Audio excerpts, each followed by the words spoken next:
Welcome back to my YouTube channel. Make sure to like and subscribe to the channel for more interesting stories like these. Now, let's get into today's story video. Me, 27 male, with my wife 30 female of 7 years, found evidence of her possibly cheating several years ago. I dug and I wasn't searching for anything, but her Facebook was still open, and I was interested. In June 2011, I had a short interaction with a person over the course of approximately a week. It begins innocently enough, and she even encourages him to contact her if he can keep it polite. I only know fragments of the chat, since I presume the most of it took place through text messaging. But what I can know is that after approximately 5 days of conversing with a person she's never met in real life, she's telling him that she's soaking with a winky face. Then have her boyfriend do something about it, haha, he responds. She then explains that she was simply giving him what he wanted. This man she'd never met in person and had only spoken with over Facebook.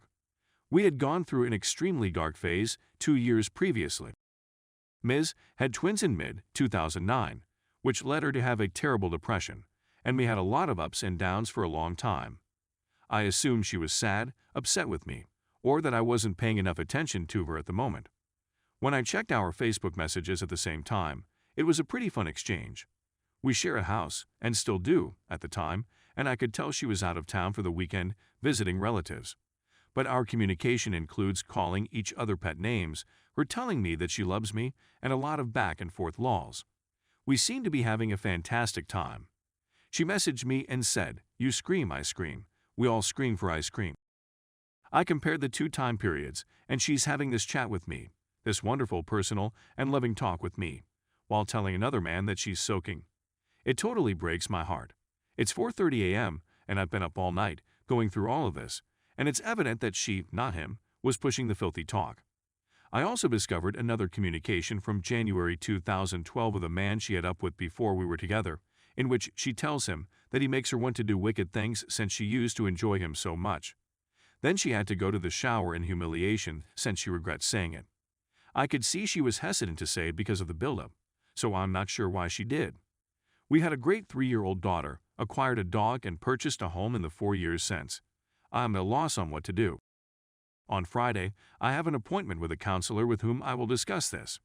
I don't think I'll be able to wait till Friday. We'd be there right now if our kid wasn't in the picture. This stinks since we were only hours before curl up on the sofa beneath the covers, and I was holding her in my arms for 4 to 5 minutes. We just spoke and had a wonderful and private discussion.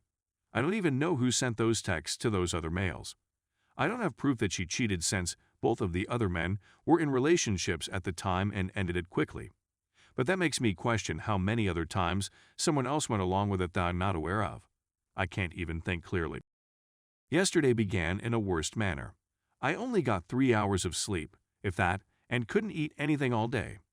As of Monday night's supper, I still hadn't eaten. I brought my kid to the paternity testing clinic yesterday. When picking her up from school, wife was at the doctor. I planned the dates, and she informed the second person she wanted to do wicked things with him 9 months and 3 days before my daughter was born. My kid is a carbon copy of me, so I'm not too concerned. I went to our other home when I got off work at 5 o'clock. I had to apologize to my supervisor for being down the whole day. We are in the midst of moving into a new home, and not all of our belongings have yet been removed from the previous one. Our mementos are still at the previous home. What she had given me from the time period of the chats. It hurt. A lot. I stuffed them in my trunk. I had planned to wait until Friday after speaking with my counselor, but I simply couldn't. She could sense something was wrong the moment I came in. I also grabbed a beer after work to try and make the night easier. I couldn't keep up the act. I didn't want to talk to her or even look at her, and she could tell. When she inquired what was bothering me so much, I just assured her we'd discuss after our kid went to bed. I spent the time between arriving home and her going to bed with odd errands, simply to avoid having to look at her, went to Walmart, came back, ran to Sonic, had a shower, etc. Once our daughter was sleeping, she jokingly remarked, "All right, let's get this griping over with," like it was going to be a high charge on the credit card or something. I informed her that the outcome of the night would be determined by her entire honesty to me and to God, and she agreed. I asked her how many persons she had slept with since we started dating, and she said, none. I asked her how many individuals she had emailed graphic images to since we started dating, and she said none. I inquired as to how many persons she had improper interactions with. She paused before responding, none. It was a dismal response. I then recounted her our whole silly, loving chat from that night, asking her if it meant anything to her and whether she remembered it. She didn't do it. I encouraged her to remember the date and time of our chat, June 7, 2011. Then I took out a photo of her chat with the other man from my phone and delivered it to her. Her face became white, her shoulders drooped, and she murmured, rather sheepishly, "I don't even remember this honestly." Then I showed her the second discussion she had with the other man about his making her want to do bad things. I told her I couldn't believe she didn't remember that one, since it had been going on for 6 months. It began benign for the first few months, so I didn't mind, but it was around 4 months and that it became inappropriate. I honestly don't recall what she said in response. My rage had grown exponentially by this point. I walked out to my trunk and retrieved all of our memories from that period. We looked through every message she wrote and every present she gave me. I read everything she wrote about how much she loved me, what a terrific boyfriend I was, how she couldn't wait to spend her life with me, and so on. Reading those messages hurt so deeply. I was shouting towards the conclusion of the notes. This one right here. You told me you loved me and sent me this message 2 stinking days after you told another man you were dripping. I said. I don't remember what I said, and I don't remember what she said. It was all a whirl of tears and cursing. I recall wondering how many of the gifts she gave me were genuine, since I couldn't understand how she could say such nice things to me while doing the same to other people. She said they were all genuine and that she meant them, but I'm not sure. I won't be able to even look at them without being reminded of what occurred. I'm not going to get into details since I honestly don't remember them. As a consequence, she became outraged at the prospect of bringing up the past and expressed sorrow for what she had said. She continually told me that she was not the same person she had been before our child was born, and that she had changed since then. Because I have seen no evidence to the contrary, I have complete faith in her. Our daughter was instrumental in bringing her out of despair and transforming her into a cheerful person, and I really believe that these messages were the consequence of a tough era in our life. She can bring it up, explaining that she was merely looking for someone to talk to, someone to take her mind off things. The rest of this is simply a jumbled-up paraphrase of what happened over a few hours, so take it with a grain of salt. I had hoped that having everything out in the open would make me feel better, but that hasn't been the case.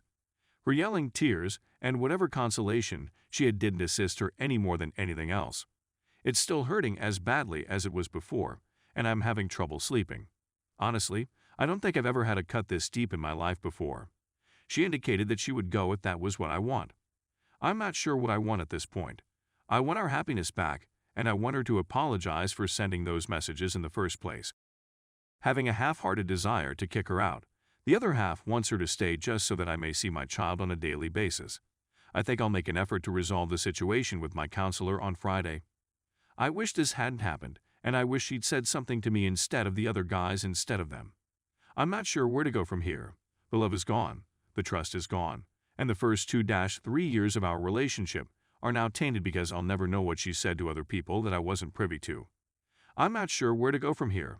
The love is gone, the trust is gone, and the first 2-3 years of our relationship are now tainted. I don't even want to think about the first few years we had lived together in the same house. I guess I'll simply go with the flow of each day and see where it leads me from here. After our daughter was born, even the tiniest suggestion of indiscretion would have been enough to bring our relationship to a grinding halt. But given how long ago that occurred and the lack of evidence that followed those communications, and believe me, I searched everywhere, I just don't know. I'm not interested in destroying my whole life, but I don't want to stay in this state for the rest of my life.